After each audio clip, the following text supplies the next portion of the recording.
Good afternoon.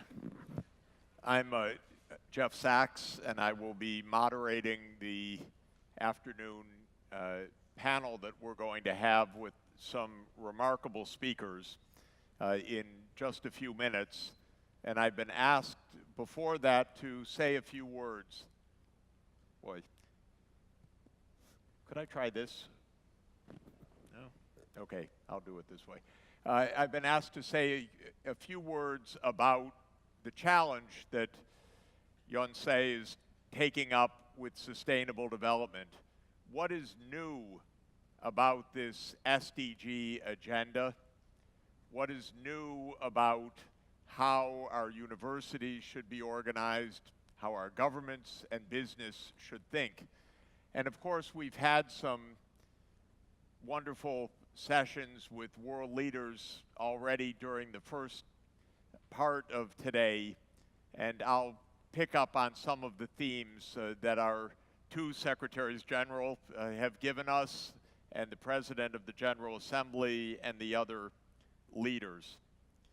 I think the main starting point is crucial, perhaps obvious, but we need to think about it, and that is that the kind of economic system that we have in the world today will not produce sustainable development on its own. In other words, the Sustainable Development Goals were adopted because the way the world economy works does not produce the kind of outcomes we want. The world economy works quite well in producing output. It works quite well in producing profits. It works quite well in producing economic growth. Not perfectly. There's a lot of instability. There's a lot of problems. But on the whole, the world has gotten quite rich in the past 75 years. The world economy continues to grow. The estimate of the IMF is that measured at international prices, the world will produce about $130 trillion this year. That's an average of almost $18,000 per person on the planet. That's a real economic triumph. So what's the problem? Sustainable development means not only the level of economic output, but the fairness of the society. Are the returns to the economy shared widely, first between men and women? Are they shared widely across different groups in the society? Are they shared fairly around the world? And the answer there is clearly no. The income inequality has been rising in most major economies in the world. In my own, the United States, it's been rising dramatically over the last 40 years. The gaps between the rich and the poor are wider, perhaps than ever in history, but certainly at least the widest in the past century. So that's one reason why our market system isn't working. It's not fair. There's nothing intrinsically fair with how the market economy operates. It really does leave a lot of people behind. It produces a lot of injustice and a lot of suffering. Even in a rich world, there are 1 billion people in absolutely desperate poverty that still need help. And the market doesn't help those people. They don't have purchasing power. The market's not very interested in them, not until they get rich. And the second thing that the market economy does not do, evidently, is to protect the environment. Because the market signals are not right. Most importantly, we know we're on a very dangerous path environmentally in two ways. One is that our use of fossil fuels is causing global warming, and the consequences of global warming we know are already extraordinarily dangerous. We have more extreme typhoons and hurricanes, we have more flooding, we have more droughts, we have more extreme heat waves, of course, and we're still in the early stage of what could happen if we don't get this under control.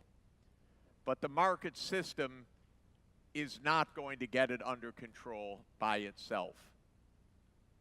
And even, by the way, if the low carbon technologies that we're about to speak about in a few minutes get better and better, there's enough oil, coal, and gas available at low cost that it's going to be burned and it's going to wreck the world's climate unless we deliberately change course.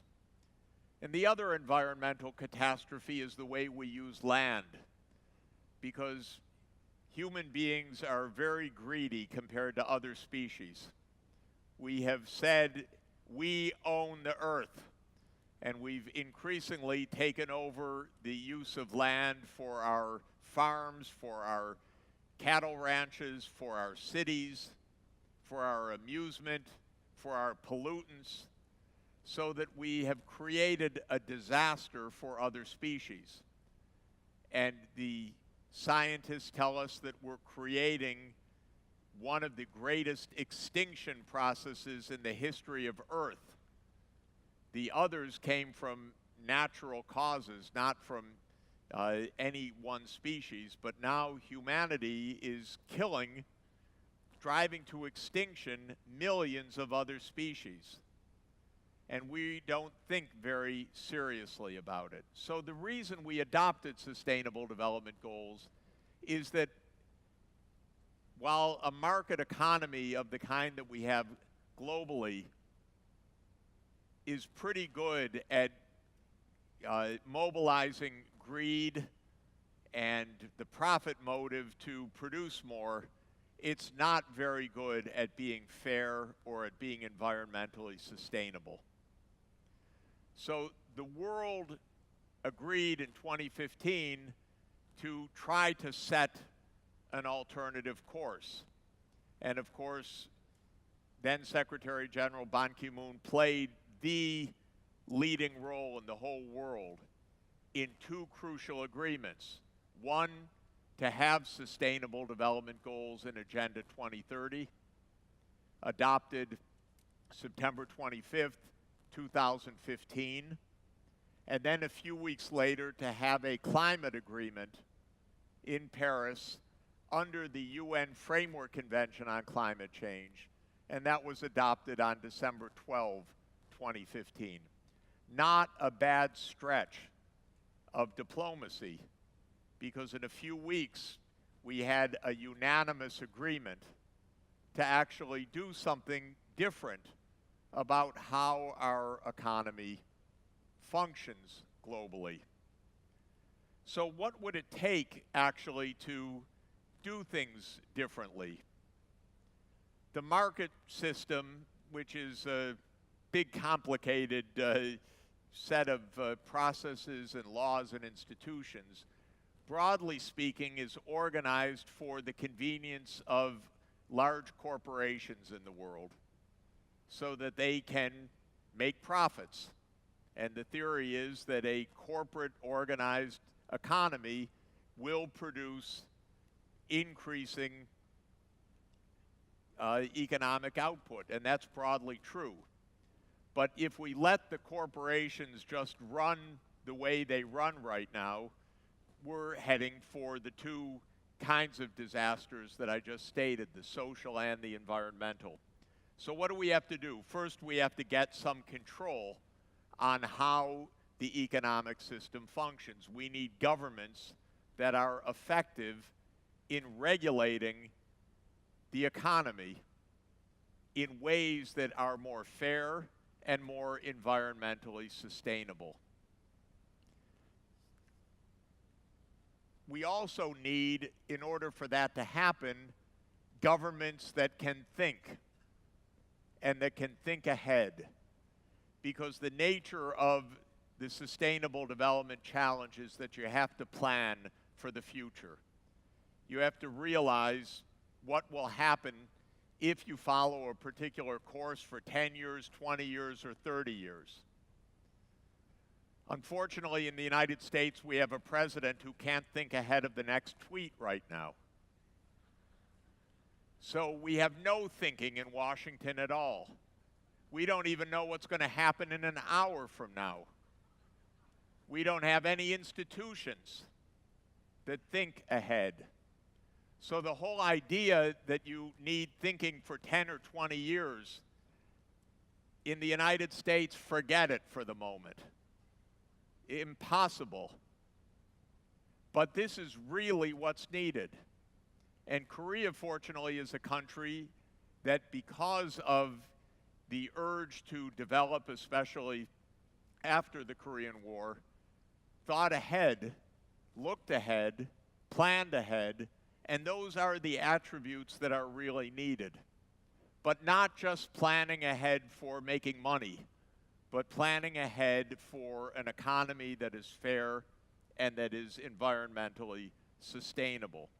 So the first thing that sustainable development goals require us to do is to plan, or even more simply, to think.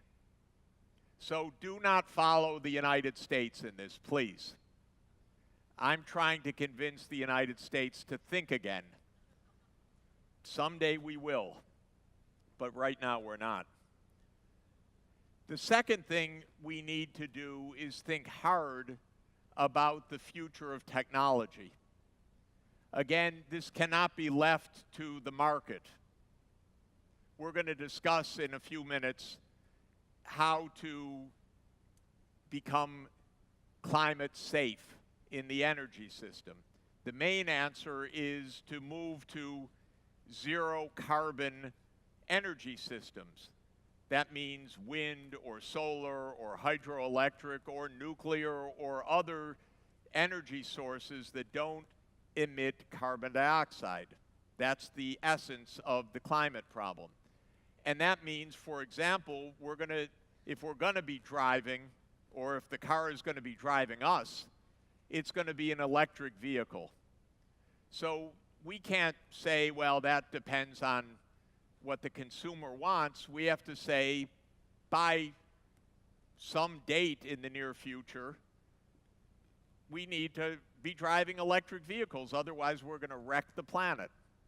So we have to be making conscious choices about technology. We have to say no more coal-fired power plants. It's ridiculous. They're dangerous. They pollute the air. They are killing a lot of people around the world of lung disease, but they're a critical part of the climate problem. So the technology choice is really important, and it's not to be left to the marketplace, in my view. It's to be left to our safety and our well-being. And of course, one thing a wise government does, or a wise world, is to invest in technological advancement.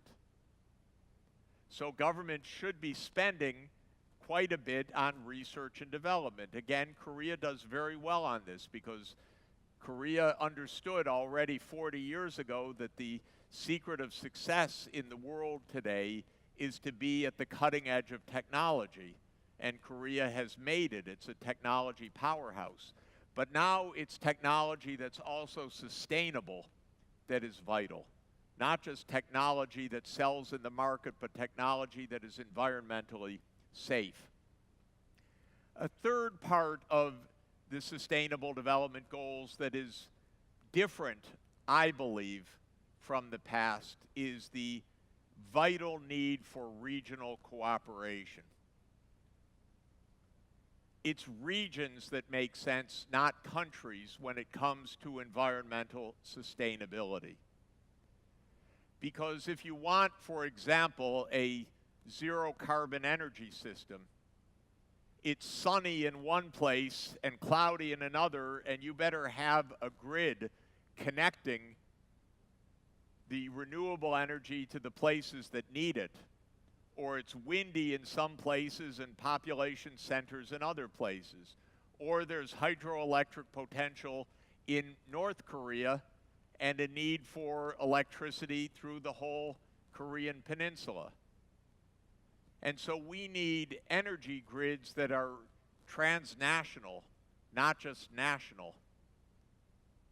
And this is vital to have regional cooperation. This is not how the world works right now, because the world works with a Cold War mentality, of course. And Korea's in danger of that, because the idea of the Cold War is you're on one side or you're on the other, and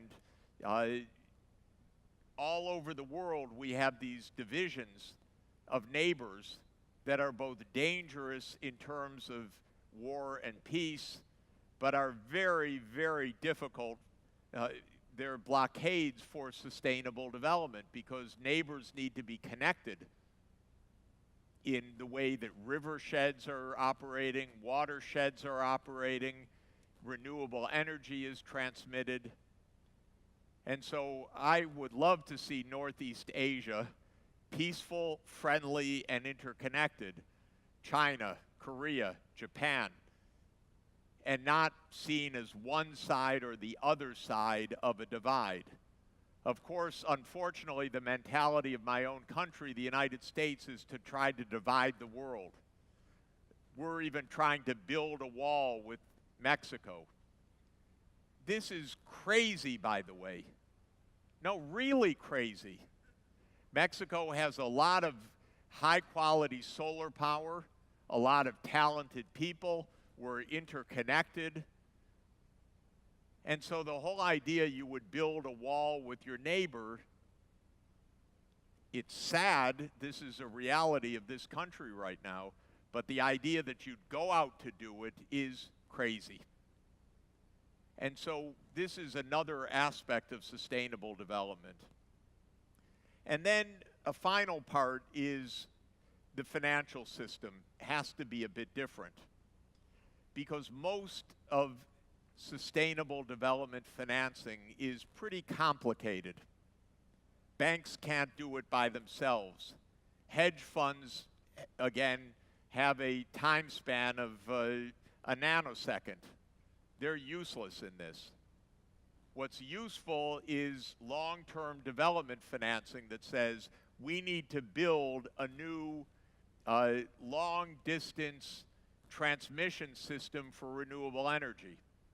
And any kind of program like that requires a lot of state or government action together with private finance. So it's what we call development finance. It's more complicated than a commercial bank loan. It's not just trading financial securities.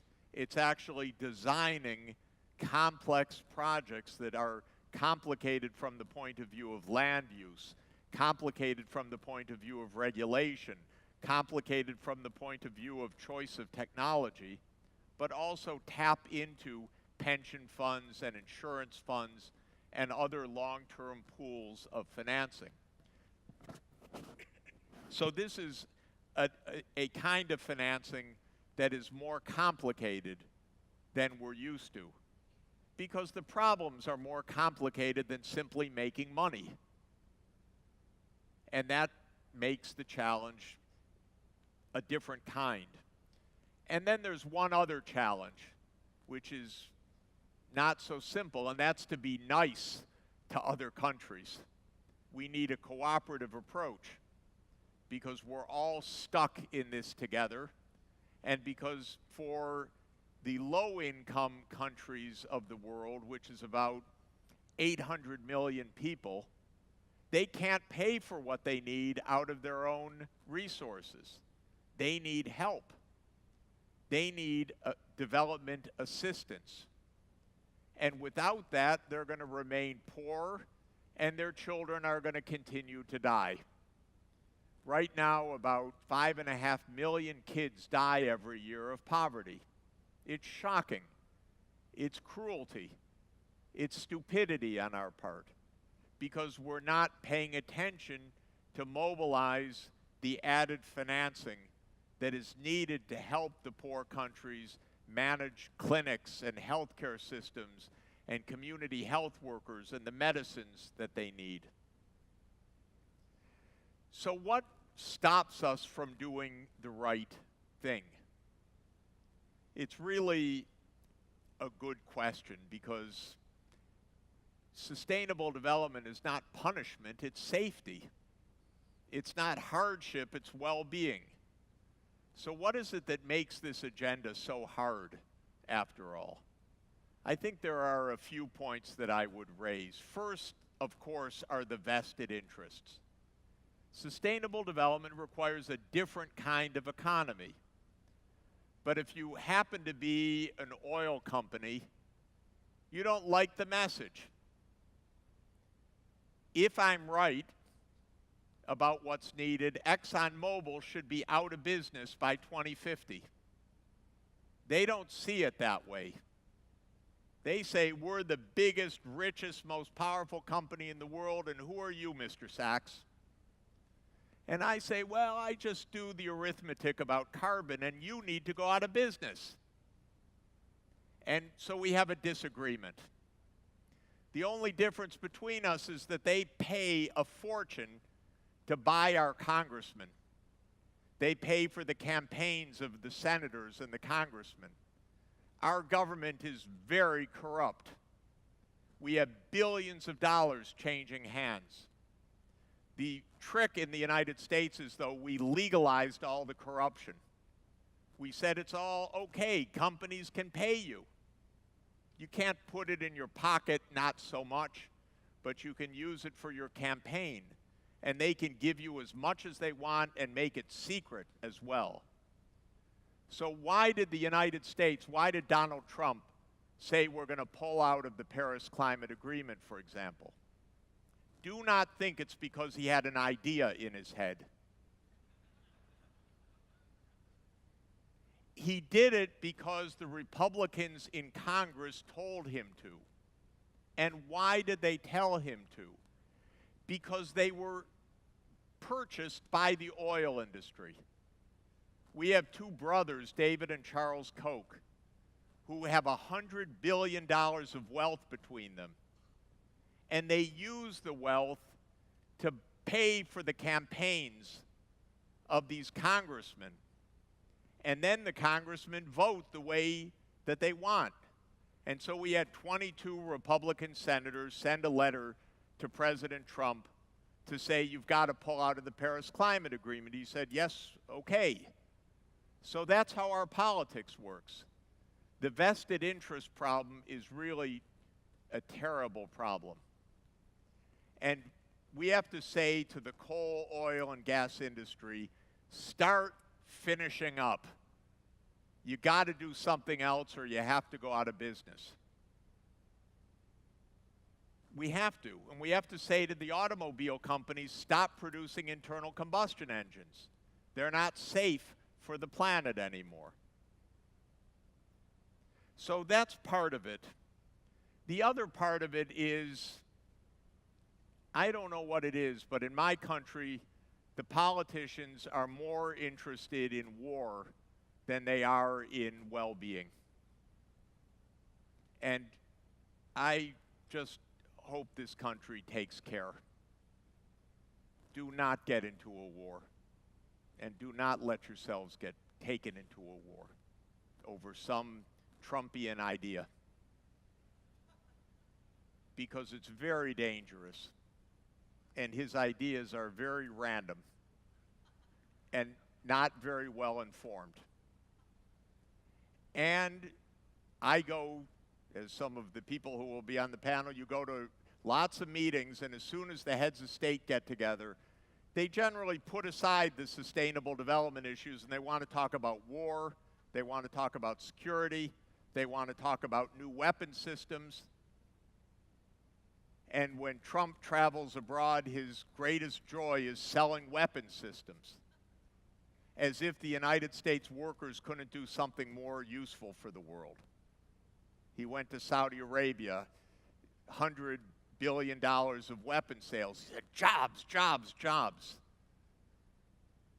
Really, what an idiot, by the way. Honestly, because we cannot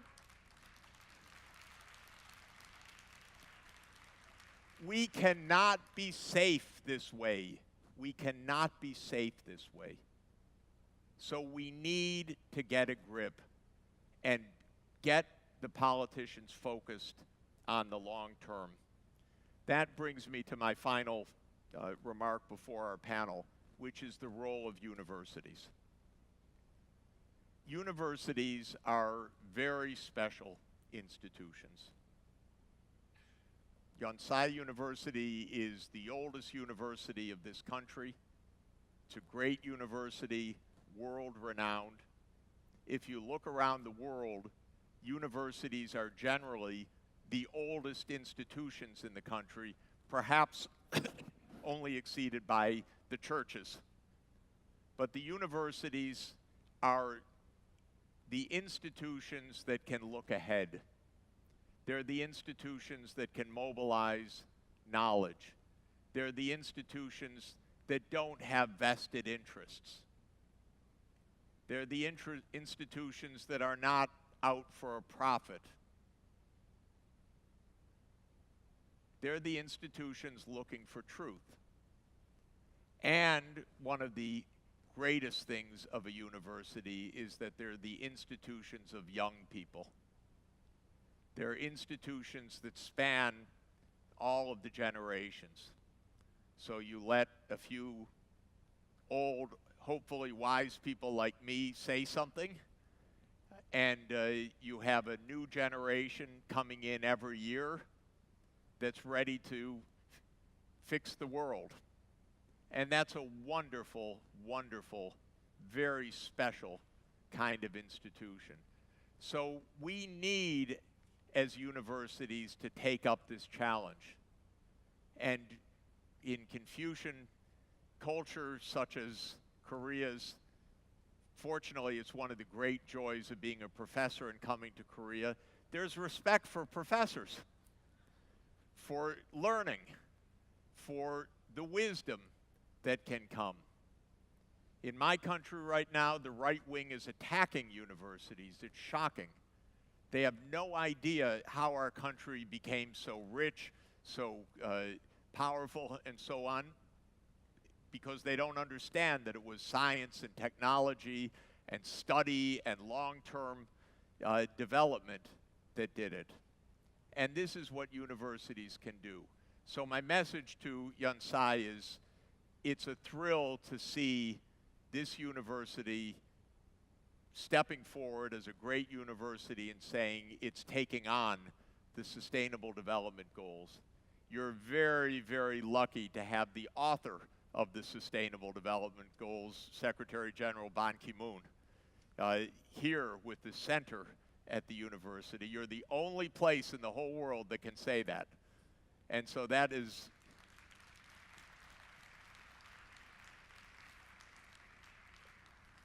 And I am very lucky that 6 years ago, Secretary General Ban Ki-moon asked me to help him with the forthcoming SDGs by organizing a worldwide network of universities.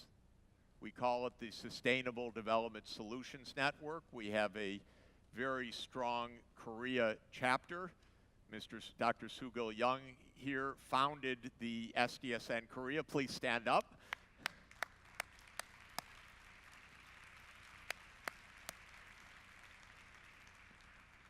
And Yonsei will be one of the leading powerhouses of SDSN Korea and of the global SDSN. So we're looking forward to your leadership, to Korea's incredible capacity to look ahead and forge ahead. We're counting on you to make the technologies of the sustainable future here and we're going to get this done. Thank you very much.